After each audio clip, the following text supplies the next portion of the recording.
The Scranton Strangler was never caught. The man they convicted was innocent. And the real killer spent 9 seasons sitting in that office, eating lunch with his coworkers, complaining about Michael Scott in front of the documentary cameras, and watching an innocent man go to prison for his crimes. His name is Toby Flenderson. The theory starts where the show plants the seed and then never pulls it out. The Scranton Strangler appears in Season 6 as a background news story. A serial killer strangling people around Scranton. A man named George Howard Scubb is eventually convicted. Case closed. Except Toby, who served on the jury that convicted Scubb, later has a complete breakdown about it.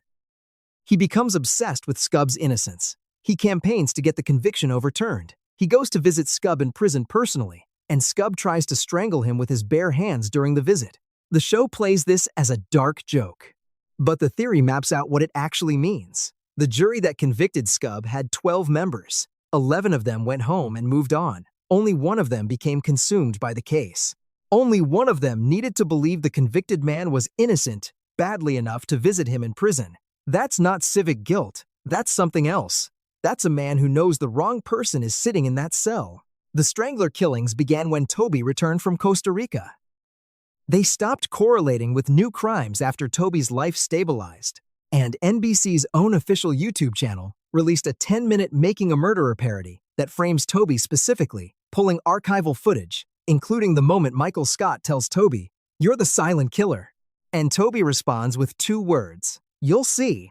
The writers never resolved it. The actor who played Toby wrote 16 episodes and, when asked directly whether Toby was the Strangler, said only that the Strangler's crimes were never quite described as murder. Not a denial. A clarification that left the door open.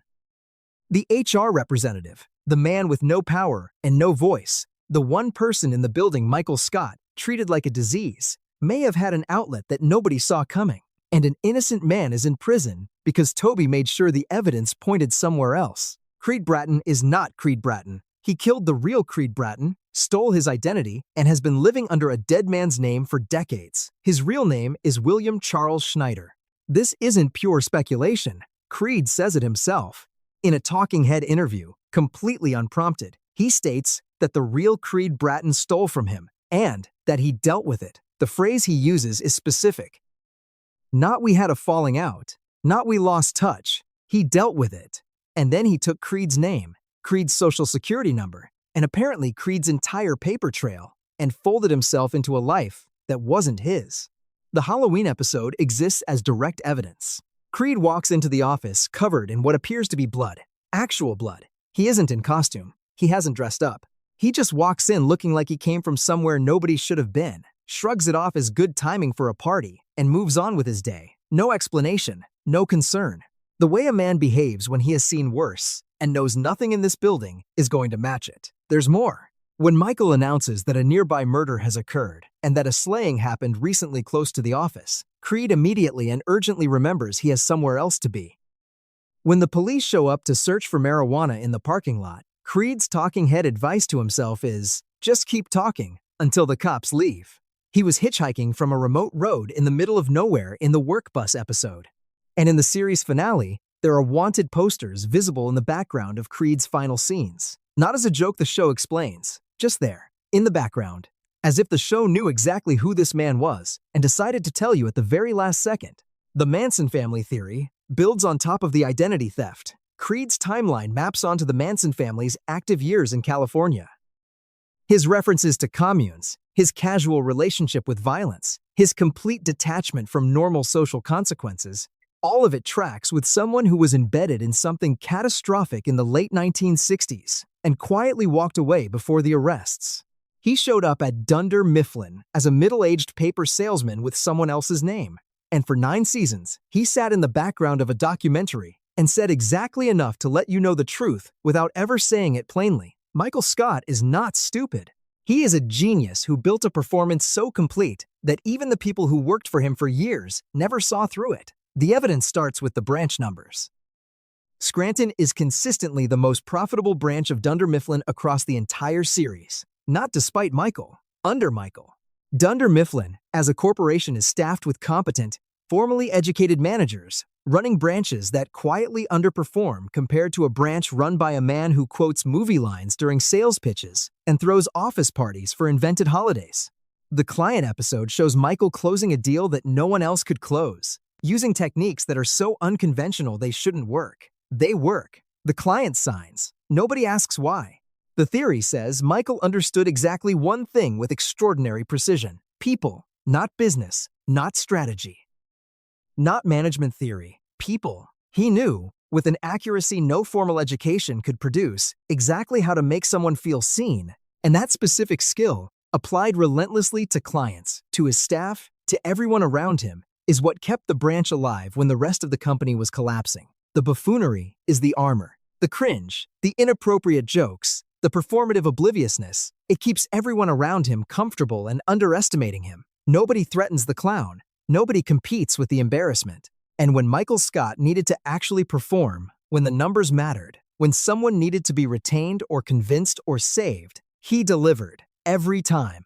His departure to Colorado with Holly is the final piece.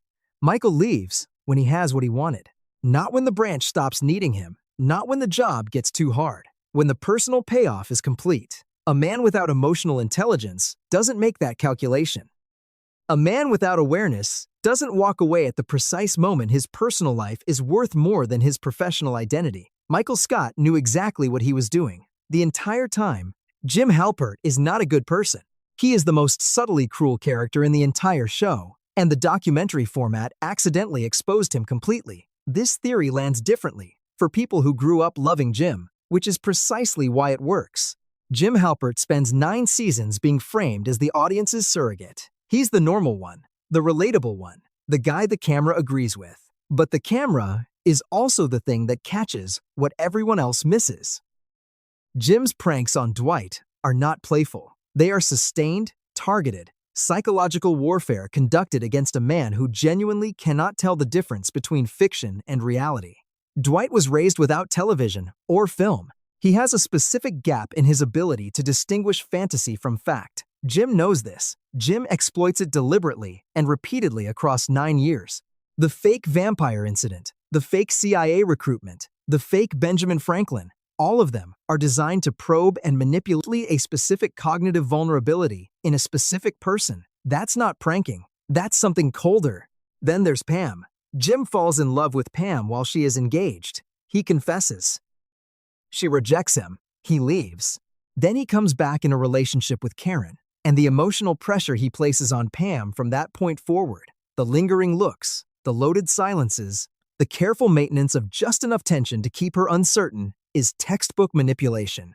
Karen is collateral damage in a campaign Jim never officially stopped running. He doesn't choose Pam. He wears Pam down until the relationship she was in collapses, and the one he wanted is the only one left standing.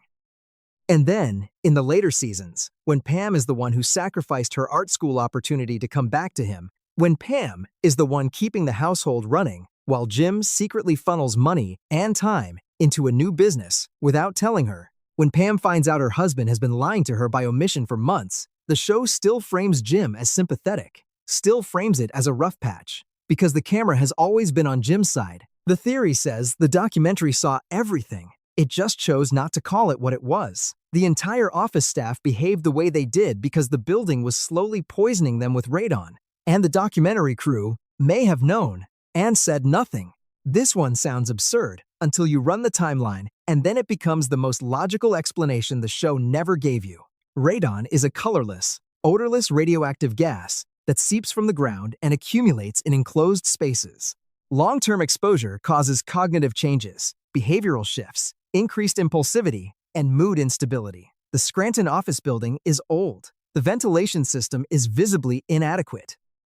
And Toby, in a storyline the show treats as another example of his futility, formally requests radon testing. Michael refuses. The test never happens. Watch the behavioral arcs across all 9 seasons. Dwight becomes increasingly detached from consensus reality as the show progresses, moving from eccentric to genuinely unable to distinguish a Benjamin Franklin impersonator from the actual historical figure.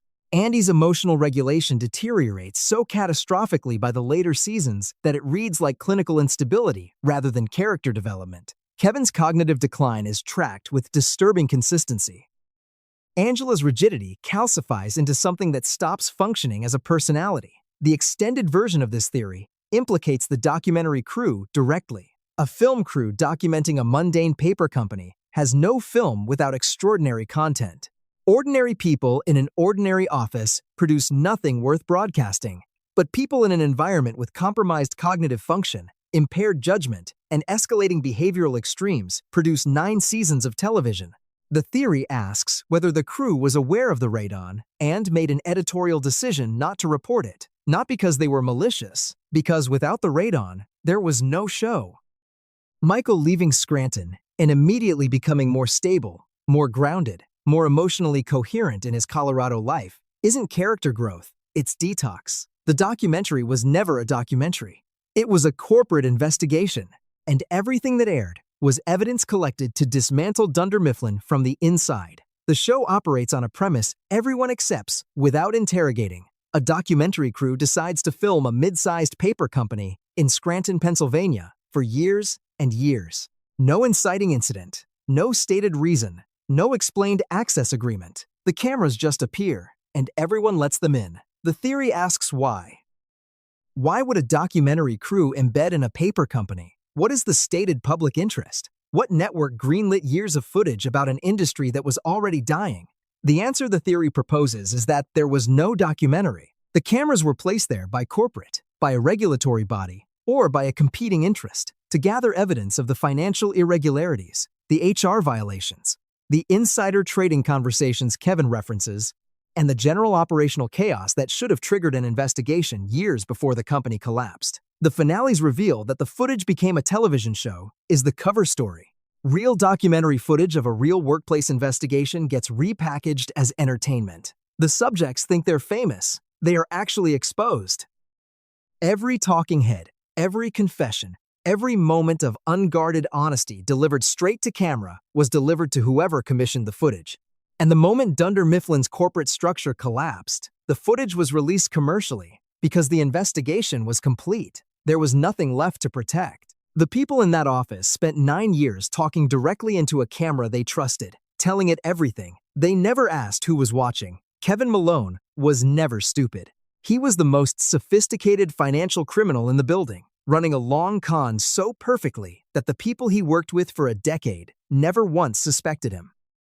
Kevin presents as the office's most cognitively limited employee. He mishears things. He makes simple arithmetic errors. He needs concepts explained multiple times. He moves slowly and eats constantly, and generally performs a level of functional impairment that his colleagues accept completely. The theory says every single one of those performances was intentional. Watch what Kevin actually does with money. He gambles professionally, with enough skill and consistency to use it as a supplementary income. He runs a successful band. He buys a bar after he's fired, which on his stated salary is financially impossible unless there's a significant undisclosed source of capital.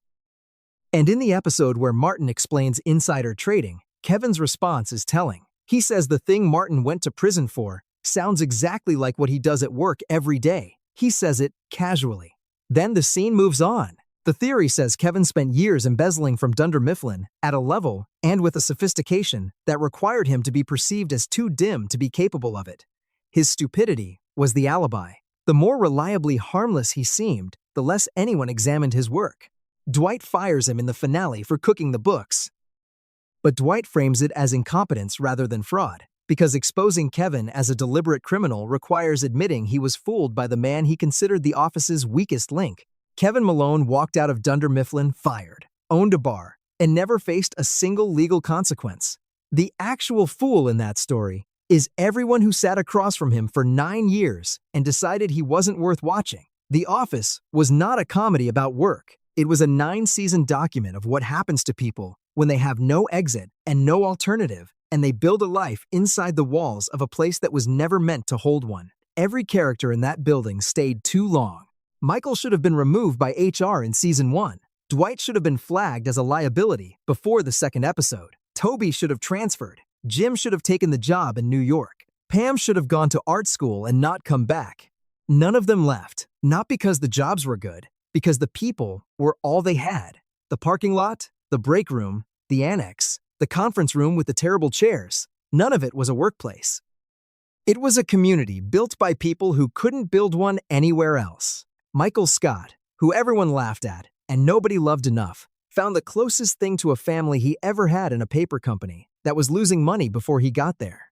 The documentary cameras captured something the network sold as comedy, and the audience received as comedy and laughed at for 9 years. But what the cameras actually captured was loneliness, dressed up in a tie, showing up every morning to a building that needed it more than it deserved it. The fact that it made you laugh doesn't mean it wasn't true. That's the thing about The Office. It always knew exactly what it was. It just let you decide what to call it. Subscribe. There are more of these, and some of them hit harder than this one did.